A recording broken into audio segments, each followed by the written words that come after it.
अब हम आपको हमारे देश में भ्रष्टाचार की दीवार पर राजनीति का रंग रोगन दिखाएंगे। जैसे आप एक जो दीवार जो बहुत बुरी दिखती है, जो सड़ चुकी है, उस पर अगर आप अच्छा पेंट लगा देते हैं और जिस रंग का पेंट लगा देते हैं तो वह दीवार वैसी ही दिखने लगती है। भ्रष्टाचार की दीवार पर भी यही हो रहा है। पंजाब में वहां की पुलिस ने कांग्रेस के एक एमएलए को गिरफ्तार कर लिया, जिसके बाद कांग्रेस और आम आदमी पार्टी के इस नए नए रिश्ते में दरार आ गई है।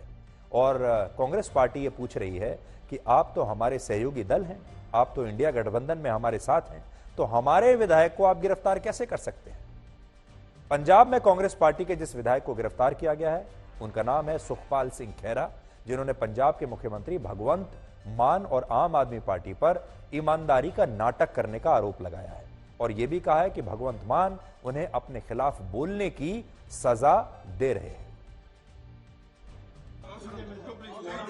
एक मिनट यार, एक मिनट चले एक मिनट यार, और फोन नहीं खोला, नहीं करना किसी ने। पंजाब सरकार मुर्दाबाद। दोस्तों ਤੁਸੀਂ देख रहे हो ਆ ਪੰਜਾਬ ਦੇ ਵਿੱਚ ਜੰਗਲ ਦਾ ਰਾਜ, ਬਦਲਾਖੋਰੀ ਦਾ ਰਾਜ, ਕਿਉਂਕਿ ਭਗਵੰਤ ਦਾ ਮੈਂ ਮੁਖਾਲਫਤ ਕਰਦਾ ਆ ਮੇਰੇ ਖਿਲਾਫ ਕਰ ਰਿਹਾ, ਮਹਿਤਾਬ ਮੇਰਾ ਬੇਟਾ ਪਿੱਛੇ ਹੈ, ਇਹਨਾਂ ਤੋਂ ਸੰਪਰਕ ਕਰ ਸਕਦੇ ਆ। ਇਹਨਾਂ ਦੀ ਕਰਤੂਤ ਦੇਖ ਲਓ, ਮੈਨੂੰ ਚੰਡੀਗੜ੍ਹ ਤੋਂ ਅਰੈਸਟ ਕਰਕੇ ਇੱਕ ਸਰਾਸਰ ਪੁਰਾਣੇ 2015 ਦੇ ਝੂਠੇ ਕੇਸ ਵਿੱਚ ਜਿੱਥੇ ਸੁਪਰੀਮ ਕੋਰਟ ਨੇ ਸਮਨਸ ਕੁਐਸ਼ ਕੀਤੇ ਹੋਏ ਨੇ, ਮੈਨੂੰ ਰਿਲੀਫ ਮਿਲੀ ਹੋਏ, ਮੁੜ ਉਸੇ ਕੇਸ ਇਹਨਾਂ ਨੂੰ ਕੋਈ ਰੋਜ਼ ਲੱਭਾ भी कुछ। जो ये बोलते थे ना कि बदलाव की राजनीति कर रही है, बदलाव नहीं है, ये बदला है। ये तो भगवंत मान जैसे खून का प्यासा है। And let me tell you, you are the responsible media here, I will not be surprised if he gets me physically eliminated also. Sukhpal Singh Khaira को जिस मामले में गिरफ्तार किया गया है, यह मामला आज का नहीं है बल्कि 8 साल पुराना है। वर्ष 2015 में पंजाब के जलालाबाद में पुलिस ने 9 लोगों को गिरफ्तार किया था, जिनके पास से लगभग 2 किलोग्राम ड्रग्स, 24 सोने के बिस्किट, 2 पिस्टल, 26 गोलियां यानी कारतूस और पाकिस्तान के 2 सिम कार्ड बरामद हुए थे। आरोप यह था कि ये ड्रग्स पाकिस्तान से आई थी और जो लोग इन ड्रग्स की तस्करी कर रहे थे वो कांग्रेस पार्टी के विधायक सुखपाल सिंह खेरा से जुड़े हुए थे। यानी यह मामला ड्रग्स की तस्करी का है। हालांकि उस समय इस मामले में सुखपाल सिंह खेरा के खिलाफ जारी हुए समन को सुप्रीम कोर्ट ने खारिज कर दिया था और उनके खिलाफ तब कोई कानूनी कार्रवाई नहीं हुई थी। लेकिन इसी साल पंजाब के मुख्यमंत्री भगवंत मान ने इस मामले में फिर से जांच करने के लिए एक एसआईटी का गठन कर दिया और उसी एसआईटी ने अब अपनी नई रिपोर्ट के आधार पर 8 वर्ष पुराने इस मामले में सुखपाल सिंह खेरा को गिरफ्तार कर लिया और आज अदालत ने भी उन्हें 2 दिन की रिमांड दे दी। और आज शाम को कांग्रेस के विधायकों ने पंजाब के राज्यपाल बनवारी लाल पुरोहित से मुलाकात की और इस मामले में राज्य की आम आदमी पार्टी की सरकार पर पुलिस के दुरुपयोग करने का आरोप लगाया। तो यहां नोट करने की वाली बात यह, अब आप नोट करते जाइएगा कि एक विधायक को पकड़ा गया, केस कैसा भी हो सकता है, झूठा होगा सच्चा होगा इस वक्त तो हम कह नहीं सकते, अदालत ही बता सकती है ये तो, लेकिन सारे विधायक कांग्रेस पार्टी के मिल गए और फिर वो गवर्नर के पास गए और कहा कि ये तो पुलिस का दुरुपयोग है। अब आप आगे सुनिए। गवर्नर को हमने अपनी बात रखी और हमने ये कहा कि भाई आपको इसके ऊपर कॉग्निजेंस लेना चाहिए। जिस प्रकार से सुखपाल सिंह खेरा की गिरफ्तारी हुई है बिना बताए और बिना चंडीगढ़ पुलिस को बताए, पंजाब की पुलिस आके एंटर करके दरवाजा तोड़ के उनको लेकर गई है, तो उन्होंने हमें विश्वास दिलाया कि हम चंडीगढ़ डीजी से बातचीत करेंगे और बातचीत करने के बाद आपको बताएंगे। अगर ऐसा हुआ तो हम उनके ऊपर कार्रवाई करेंगे। हम अभी सुखपाल सिंह खेरा को अभी मिलने जाएंगे कल सुबह 9 बजे और उसके बाद जो भी होगा सबकी सहमति के साथ क्या करना है, धरना लगाना है और किस प्रकार से आगे लड़ाई लड़नी है वो करेंगे। अब इस पूरी घटना के बाद विपक्ष का जो इंडिया गठबंधन है उसमें भी दरार आ गई है, क्योंकि आम आदमी पार्टी और कांग्रेस ये दोनों ही राजनीतिक दल विपक्ष के इंडिया गठबंधन का हिस्सा हैं और उस लिहाज से ये दोनों पार्टनर्स हुए। अब देखिए, राजनीति का जो अनरिटन रूल है, यानी ये जो कानून है कहीं लिखा नहीं है, लेकिन ये समझने की बात होती है कि सारे राजनीतिक दल ऐसा मानते हैं कि मान लीजिए इंडिया गठबंधन में 28 पार्टियां हैं, तो ये इनके बीच में एक अनरिटन सहमति होगी कि ये 28 पार्टियां और जहां जहां भी इनकी सरकारें हैं, ये अपने गठबंधन में पार्टनर पार्टियों के नेताओं को ना तो गिरफ्तार करेंगे, ना उनके खिलाफ कोई एक्शन लेंगे और ना ही उनके खिलाफ कोई भ्रष्टाचार का मामला चलाएंगे। ये अनरिटन एक रूल होता है राजनीति, और कांग्रेस शायद यही उम्मीद कर रही थी, क्योंकि गठबंधन में अगर आम आदमी पार्टी भी हमारे साथ है तो हमारे सारे विधायक पंजाब में सेफ रहेंगे, हमारे सारे नेता दिल्ली में भी सेफ रहेंगे। कम से कम पंजाब और दिल्ली में हमारे किसी नेता के खिलाफ कोई कार्रवाई नहीं होगी। दिल्ली में तो खैर अरविंद केजरीवाल के पास दिल्ली पुलिस नहीं है, लेकिन पंजाब में तो है। तो ये आपसी एक समझौता होता है सारी पार्टियों का, नेताओं का, कि एक दूसरे को छोड़ दो, एक दूसरे के खिलाफ कार्रवाई मत करो, यानी एक दूसरे के नेताओं को खुला छोड़ दो, जितना भ्रष्टाचार करते हैं करने दो। और आज कांग्रेस के अध्यक्ष मल्लिकार्जुन खड़गे ने भी यही कहा कि अगर उनके खिलाफ या उनकी पार्टी के किसी नेता के खिलाफ कोई अन्याय करेगा तो वो इसे किसी भी रूप में बर्दाश्त नहीं करेंगे, और जो अन्याय करते हैं वो ज्यादा दिन तक टिकते नहीं हैं। एक थोड़ी सी धमकी भी दे दी उन्होंने, यानी कांग्रेस पार्टी ने अरविंद केजरीवाल की आम आदमी पार्टी को साफ साफ एक चेतावनी भी दे दी है कि अगर आप अन्याय करेंगे तो ज्यादा दिन टिकेंगे नहीं, और हम वो लोग हैं जो अन्याय को सहते भी नहीं। अन्याय अगर कोई करता है तो बहुत दिन टिकता नहीं, और कोई अन्याय हमारे ऊपर करेगा तो अन्याय सहन करने वाले लोग भी हम नहीं हैं। अब देखिए, इनमें से किसी ने भी ये नहीं कहा कि अब ये मामला अदालत में है। हमारे देश में अदालत है, हमारे देश के जज हैं, हमारे देश में न्याय व्यवस्था है। अगर ये मामला झूठा होगा तो अदालत में साबित हो जाएगा कि मामला झूठा है, और हमें इंतजार करना चाहिए कि देखते हैं अदालत क्या कहती है। लेकिन उससे पहले ही कांग्रेस ने अपने विधायक को क्लीन चिट दे दी और कहा कि हमारे विधायक की कोई गलती नहीं है, ये तो अन्याय है। पहले ही कह दिया ये अन्याय है और हम ये अन्याय बर्दाश्त नहीं करेंगे। यानी अब कोई ये नहीं देखेगा कि ये मामला क्या है, विधायक की गलती क्या है, और हम कोर्ट के फैसले का इंतजार कर लेते हैं। पहले ही कह दिया कि ये तो राजनीति हो रही है। इस पूरे विवाद के बीच पंजाब में आम आदमी पार्टी की सरकार यह कह रही है कि कांग्रेस को एक ऐसे विधायक का समर्थन नहीं करना चाहिए जिसके तार पाकिस्तान से आने वाली ड्रग्स के रैकेट से जुड़े हैं। और आम आदमी पार्टी यह भी कह रही है कि इस मामले में सरकार नहीं बल्कि कानून अपना काम कर रहा है, और कानून राजनीति के हिसाब से नहीं, न्याय के हिसाब से चलता है। लेकिन वही पार्टी जो कहती है कि पंजाब में कानून अपना काम कर रहा है, कानून राजनीति के हिसाब से नहीं चलता, वही पार्टी दिल्ली में इसी कानून के इस्तेमाल को न्याय के हिसाब से नहीं बल्कि राजनीति के हिसाब से बता रही है। क्यों?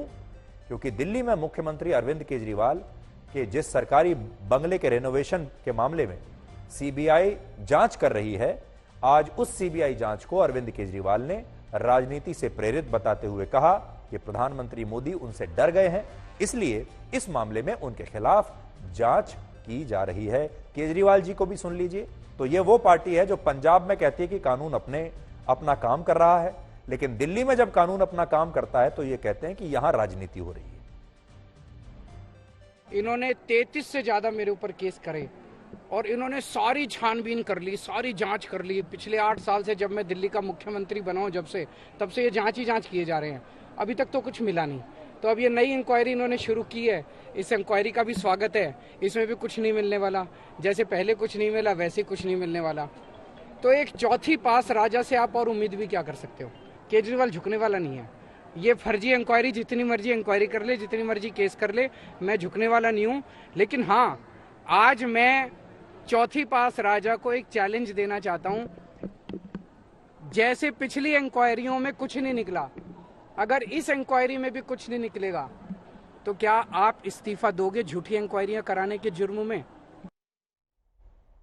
अरविंद केजरीवाल के 2 साथी पहले से ही जेल में हैं।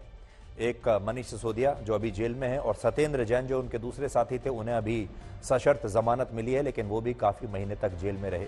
और अब अरविंद केजरीवाल ये कह रहे हैं कि दिल्ली में जो कुछ उनके साथ हो रहा है ये तो राजनीति है, और पंजाब में उन्होंने जो कांग्रेस के विधायक को गिरफ्तार कर लिया है वो कानून अपना काम कर रहा है। वैसे यहां एक एक्स्ट्रा जानकारी ये भी है कि सुखपाल सिंह खैरा जो कांग्रेस के विधायक हैं गिरफ्तार होने वाले, उन्होंने अपनी गिरफ्तारी से कुछ घंटे पहले एक ट्वीट किया था जिसमें उन्होंने आरोप लगाते हुए आम आदमी पार्टी के नेता और सांसद राघव चड्ढा से एक सवाल पूछा था कि उन्होंने अपनी पत्नी परिणीति चोपड़ा को एक ऐसी हीरे की अंगूठी कैसे गिफ्ट की जो उनकी घोषित आय से 10 गुना ज्यादा महंगी है। ये उन्होंने ट्वीट किया था। आप तो जानते हैं कि राघव चड्ढा और परिणीति चोपड़ा का अभी हाल ही में विवाह हुआ है, और अगर आप सोशल मीडिया पर देखेंगे, इंस्टाग्राम पर देखेंगे, तो उन दोनों के वीडियोस काफ़ी चलते रहते हैं। आपने भी देखा होगा एयरपोर्ट पर आते हुए जाते हुए, जहां पर आपको राघव चड्ढा और परिणीति चोपड़ा दोनों एक साथ दिखाई देंगे। सुरक्षा के पूरे घेरे में वो चलते हैं, आसपास उनके कमांडोज होते हैं और कड़ी सुरक्षा उनके बीच में होती है। और अभी उन्होंने राजस्थान में एक बहुत ही ग्रैंड, बहुत ही जिसको कहते हैं कि लेविश, वो शादी उन्होंने वहां पर की है। और उसी को लेकर शायद सुखपाल सिंह खैरा ने सवाल उठाया। तो सुखपाल सिंह खैरा हीरे की इस अंगूठी को लेकर ये ट्वीट जब कर रहे थे, और इसी के बाद सुबह उनकी गिरफ्तारी हो गई। हालांकि सुखपाल सिंह खैरा ने इस अंगूठी को लेकर जो दावे किए, हम उन दावों की पुष्टि नहीं करते। हम सिर्फ आपको यह बता रहे हैं कि उन्होंने क्या ट्वीट किया था। अब ये आय से ज्यादा था, आय से कम था, ये बताने की स्थिति में हम नहीं हैं, इसलिए आम आदमी पार्टी वाले बुरा ना माने। लेकिन ये एक तथ्य है कि इस ट्वीट के कुछ घंटे के बाद ही कांग्रेस के जो विधायक हैं, ये गिरफ्तार हो गए। आज जब आप इस पूरी राजनीति को ब्लैक और व्हाइट में देखेंगे, तो आपको पता चलेगा कि आज जब पंजाब में कांग्रेस के एक विधायक की गिरफ्तारी हुई, तो इस मामले में यह बात नहीं हो रही कि इस विधायक पर भ्रष्टाचार और ड्रग्स की तस्करी के क्या आरोप हैं, बल्कि चर्चा यह हो रही है कि जब इंडिया गठबंधन में आम आदमी पार्टी और कांग्रेस साथ साथ हैं, जब ये दोनों पार्टियां पार्टनर्स हैं, तो फिर कांग्रेस का एक विधायक पंजाब में गिरफ्तार कैसे हो सकता है। तर्क यह दिया जा रहा है। इससे आप यह समझ सकते हैं कि अगर भविष्य में विपक्ष के इन 28 दलों की इंडिया गठबंधन वाली सरकार देश में आई, तो उस सरकार में ये पार्टियां एक दूसरे के नेताओं के खिलाफ भ्रष्टाचार के मामलों में कोई कार्रवाई नहीं करेंगी। और अगर किसी पार्टी की सरकार ऐसा करती है, तो गठबंधन से अलग होने की धमकी देने लगेंगे। वर्ष 2014 से पहले जब देश में गठबंधन वाली सरकारें थीं, तब भी ऐसा ही हुआ करता था, जिसमें गठबंधन को बनाए रखने के लिए भ्रष्टाचार के मामलों में आरोपी नेताओं के खिलाफ अक्सर केंद्र सरकार कार्रवाई नहीं कर पाती थी। उस समय के जो प्रधानमंत्री होते थे, उस समय जो देश को चलाने वाले लोग हुआ करते थे, वो अपनी आंखें बंद कर लेते थे, और गठबंधन में जो शामिल पार्टियां होती थीं, वो कहती थी कि इधर मत देखिए, अगर भ्रष्टाचार हो भी रहा है तो छोड़ दीजिए। और अब भी इंडिया गठबंधन में ऐसा लगता है कि यही स्थिति है। बड़ी बात यह है कि अगर ये पार्टियां गठबंधन में आ जाती हैं, तो जैसा मैंने आपको कहा, एक अनरिटन रूल आ जाता है कि आप एक दूसरे के नेताओं के खिलाफ कार्रवाई नहीं करेंगे। और भ्रष्टाचार को लेकर यह राजनीतिक गठबंधन अब बहुत मजबूत होता जा रहा है, जिसमें किसी भी मामले की लीगल मेरिट नहीं देखी जाती। मामले में क्या मेरिट है, वो उसको कोई नहीं देखता, बल्कि यह देखा जाता है कि वो मामला जिस नेता के खिलाफ है, उसकी पार्टी की गठबंधन में इस समय क्या स्थिति है, उस पार्टी के बाकी के जो पार्टनर्स हैं वो कौन है। और इसीलिए आपने देखा होगा कि अक्सर ये सारी पार्टियां एक दूसरे को बचाने में लगती हैं, और जो नेता फंस जाते हैं, जिन्हें कानून और अदालतें बाकायदा सजा दे देती हैं, जिन्हें यह भी कह दिया जाता है कि वो दोषी पाए गए हैं, उसके बाद भी वो अपनी पब्लिक रैलीज में, अपने इंटरव्यूज में, हर जगह यही कहते हैं कि हमें तो शिकार बनाया जा रहा है, क्योंकि ये फलानी पार्टी हमसे डर गई, इसलिए हमें शिकार बनाया जा रहा है। और अब ऐसा लगता है कि जैसे अगर इंडिया गठबंधन के जो लोग हैं, ये आपस में एक दूसरे के खिलाफ कार्रवाई नहीं करेंगे, और एनडीए में जो लोग हैं, जो उनकी जो 26 पार्टियां हैं, वो भी यही उम्मीद करती हैं कि अगर हम साथ आ गए और हम सत्ता में हैं, तो हमारे खिलाफ भी कोई कार्रवाई नहीं होगी। यानी दोनों पक्षों में जो भ्रष्ट नेता हैं, वो अपनी लीगल प्रोटेक्शन देख रहे हैं कि हमें लीगल प्रोटेक्शन कहां से मिलेगी, हमारे केस पर रोक कौन लगाएगा, हमारी गिरफ्तारी पर रोक कौन लगाएगा। और यही जो एक मुद्दा है भ्रष्टाचार का, ये तमाम भ्रष्ट नेताओं को इकट्ठा कर रहा है, ये जो जेल जाने का डर है। लेकिन इसमें हम बीजेपी को भी एक बात ये कहना चाहेंगे कि आज भी बहुत सारी बातें ऐसी होती हैं, इसलिए जो ये सरकार है, बीजेपी की सरकार, उसे भी लोगों में एक कॉन्फिडेंस जताने के लिए ये बताना होगा कि वो अपने ही लोगों के खिलाफ कार्रवाई करने से घबराती नहीं है। चाहे उनके करीबी कोई भी लोग हों, उनके खिलाफ भी वैसी ही भ्रष्टाचार की कार्रवाई होती है जैसे ही विपक्ष के नेताओं के खिलाफ होती है।